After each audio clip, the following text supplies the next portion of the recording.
Les vraies voix Sud Radio, le coup de projecteur des vraies voix. On est là, il y a 150, 200 tracteurs qui arrivent. Là, ça va bouger. On ne partira pas tant qu'on n'aura pas une réponse forte de l'État. J'appelle à tous les artisans à soutenir nos agriculteurs parce que finalement, les difficultés, même si elles ne sont pas les mêmes, on se rejoint dans des problématiques qui sont énormes. Aujourd'hui, c'est ici, mais pour moi, la prochaine étape, c'est Paris. Il faut les faire trembler. On veut moins de contraintes, on veut moins d'emmerdes, on veut qu'on nous laisse travailler. C'est plus possible. Et la troisième étape, si Paris, ça bouge pas, c'est l'Europe, c'est Bruxelles. Et retour sur une prestation qui traverse de nombreux mouvements populaires, des gilets jaunes aux agriculteurs avec un sentiment de ne pas être écoutés par les décideurs. Dans une France très centralisée, le fossé entre Paris et les régions continue de se creuser, Philippe. Alors parlons vrai, est-ce que notre vieux pays, tradition jacobine, écoute nos territoires ruraux? Est-ce que le millefeuille administratif entre les nombreux pouvoirs locaux et Paris ne pose pas problème? Et à cette question, la voix de la ruralité porte-t-elle jusqu'à Paris? Vous dites non à 91%, vous voulez réagir, le 0826 300 300.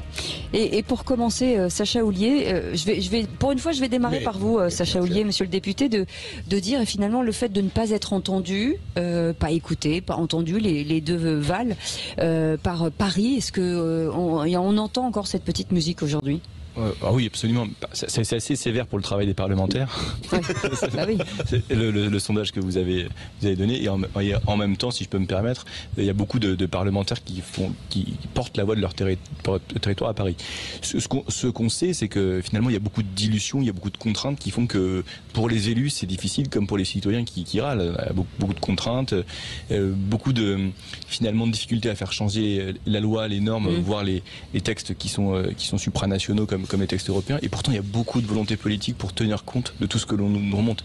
Et je peux vous garantir qu'il y a plus d'un élu qui se remonte les manches pour que ça bouge et que ce qu'on entend sur le terrain se sera traduit. Souvent d'ailleurs, c'est assez intéressant, ça m'a valu beaucoup de réprimandes. On a beaucoup de choses qui nous remontent et puis on dit attention, il va y avoir un problème sur tel point. Alors on dit non, ça n'existe pas, etc. Et en fait, on est des précurseurs. Donc peut-être que les capteurs sont bouchés au niveau de l'État, et ce qui fait que il faut attendre que le mur soit devant nous, un peu comme le mur de la dette, un peu comme le mur des impôts, comme tout on vient de discuter, pour qu'on se mette autour de la table et qu'on le discute, et qu'il n'y a pas d'anticipation. Et ce que ressentent les gens sur le fait de ne pas être écoutés, c'est l'absence d'anticipation des difficultés qu'on va rencontrer. Arnaud? Oui, Sacha Houlier a bien résumé la situation. D'ailleurs, il a eu sa permanence parlementaire occupée un certain nombre de fois, 18 fois. Ah oui, c'est beaucoup. Donc effectivement, il y a eu une déconnexion, mais je pense qu'il y a au-delà de la déconnexion une méconnaissance de la manière dont les décisions se prennent. Tout ne part pas de Paris pour revenir vers les territoires. Et c'est vrai que quand on discute avec des habitants, des citoyens de certaines problématiques, ils savent pas où s'adresser forcément. Alors maintenant, il y a des maisons France Service, quand on a des difficultés d'accès au numérique, il y a eu des choses qui se sont faites dans les dernières années, mais malgré tout, au moment du déclenchement de la guerre en Ukraine, il y a une inflation. On s'adresse à qui pour l'inflation au final en supermarché? Voilà. Philippe Bilger. Dans la question de Sud Radio, on évoquait les gilets jaunes. Et j'ai été frappé à l'époque, j'avais trouvé que le président Macron, lors de la pleine action des gilets jaunes, les avait traités avec une forme de condescendance, voire de mépris, mais quelques mois plus tard, il a fait une analyse très profonde en disant que le mouvement des Gilets jaunes durerait profondément en France. Et tout ce que vous avez évoqué si intelligemment me paraît relever de cette même intuition.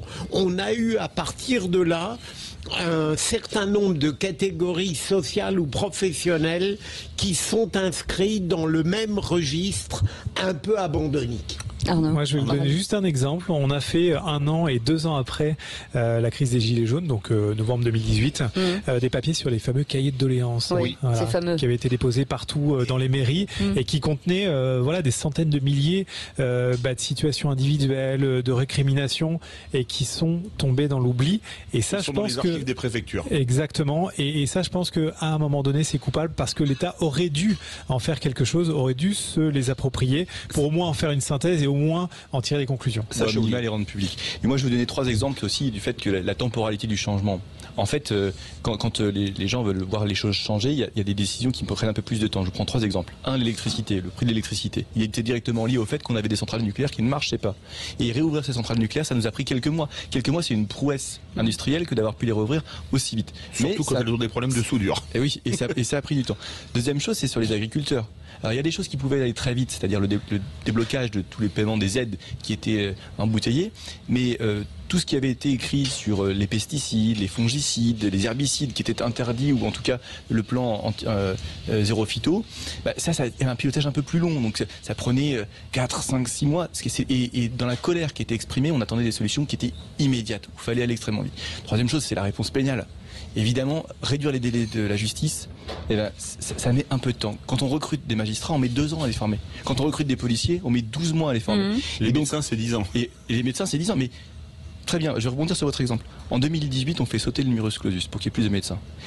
Jusqu'en 2026, on va avoir ce problème de désertification médicale parce que les médecins qu'on a commencé à former en nombre important, ils seront véritablement sur le terrain, tous, en 2026. Plutôt 2026. Ils ont un peu augmenté, la bonne nouvelle. Je rebondis, en fait, ce qu'on entend souvent, forcément, quand on va en région, de dire, vous mettez en place des directives, des lois, des décrets, tout un tas de choses. Il n'y a pas de retour d'expérience, en fait, du terrain. C'est-à-dire que quand le terrain dit, vous nous envoyez des injonctions, mais ça fonctionne pas comme ça chez nous, en fait. Oui, tout à fait. Il y a eu cet exemple sur la semaine de 4 jours, en fait, parce que effectivement, on a été très longtemps à se dire que semaine 4 jours et demi. Est-ce qu'il faut respecter le rythme de l'enfant? Est-ce qu'il faut plutôt respecter le rythme des enseignants? Et finalement, à un moment donné, le politique, donc là en l'occurrence c'est Jean-Michel Blanquer, avait dit à l'époque, vous avez carte blanche pour expérimenter les choses. Et c'est bien aussi de temps en temps de laisser l'initiative au territoire. 4 jours et demi. Exactement. Et c'est bien de laisser l'initiative au territoire et de. Ce qui veut dire que chez quelqu'un n'est pas forcément chez l'autre. Exactement. Sacha, oubliez-vous qui êtes député d'un territoire rural, est-ce que quand les élus ne sont pas entendus à Paris, c'est pas finalement la technostructure qui prend le relais? Alors, vous avez une autre technique pour ça, c'est que en parlementaire, on devient parfois des gilets jaunes. Je vais vous donner un exemple. Pour le classement des villes en zone tendue pour bénéficier du Pinel, comme on dit, Poitiers était déclassé. Et bien, je suis allé tous les mercredis matins pendant 6 mois au ministère du Logement en expliquant que j'avais un rendez-vous avec le ministre qui était naturellement faux pour le classement de ma ville sur une zone qui lui permettait d'avoir le bénéfice de l'exonération Pinel. Et bien, au bout de 6 mois, j'ai eu mon décret. Il y avait mon arrêté, pardon, pour être précis. Il y avait 2 villes qui étaient reclassées, la ville d'Angers et la ville de Poitiers, parce qu'avec le maire d'Angers, on avait fait le même travail de harcèlement du ministère pour y parvenir. Votre constance a été récompensée. Exactement. Et après, pour prendre un contre-exemple, il faut aussi dire que l'État parfois sait réagir. Un exemple, MaPrimeRénov', que tout le monde connaît quand il fait des travaux énergétiques, qui était devenu une usine à gaz et surtout qui était devenu... Parce que personne ne comprend rien. Exactement, uniquement accessible avec des bouquets de travaux. Donc c'est-à-dire qu'il fallait pas simplement changer des fenêtres ou changer une chaudière, il fallait changer les fenêtres, les chaudières et isoler.